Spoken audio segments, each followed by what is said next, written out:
Guys, so nasa bukid tayo ngayon kasi tapos na tayo magpainom or magpaligo sa ating baboy. So nasa bukid tayo ngayon at gagawa tayo ng macro ng saging.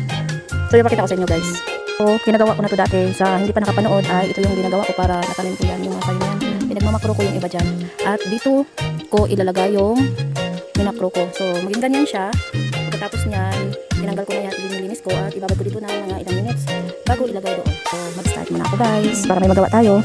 So mga dol, mga ka-farmers, everywhere dyan, ay ito na nga. Pula ng mukha ko kasi ang init dito. Diba nakita nyo naman, ang dami kong gagawin. So laban muna tayo dito mga ka-farmers at kailangan din munang magsikap. Wala tayong rest din ngayon, mga 1 week bago ito makanin lahat. Yun, pagkatapos natin ito makanin ay magre-rest na tayo. Guys, ang ginamit pala namin na pang babad nito ay ito siya guys. Ano siya, fungicide ito siya guys, na powder. Mura lang kasi ito, kaysa doon sa liquid. Mahal yung liquid na binibili namin eh.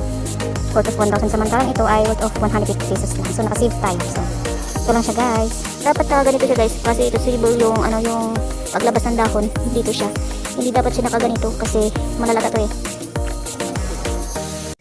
At tayo ay maglunod-lunod na guys. Ibabad na natin to. Mga 20 pieces yung dapat ibabad natin para makount natin kung ilan yung kailangan natin itanim doon. 4 8 10 12 13 16 17 18 20 22 23 24 25. So yan yung guys. Dapat natin ito mga 5 minutes. Now, ito na yun guys. Binabad na natin dito kasi after 5 minutes at ilalagay na natin yan dito sa ginawang taniman niya. Ito na tinatanim na natin sila. Yan, nakababad na to guys. So line mo lang yan siya.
So mga ka-farmers ay natabunan na natin lahat at mag-antay na lang tayo ng mga 2 weeks to 3 weeks.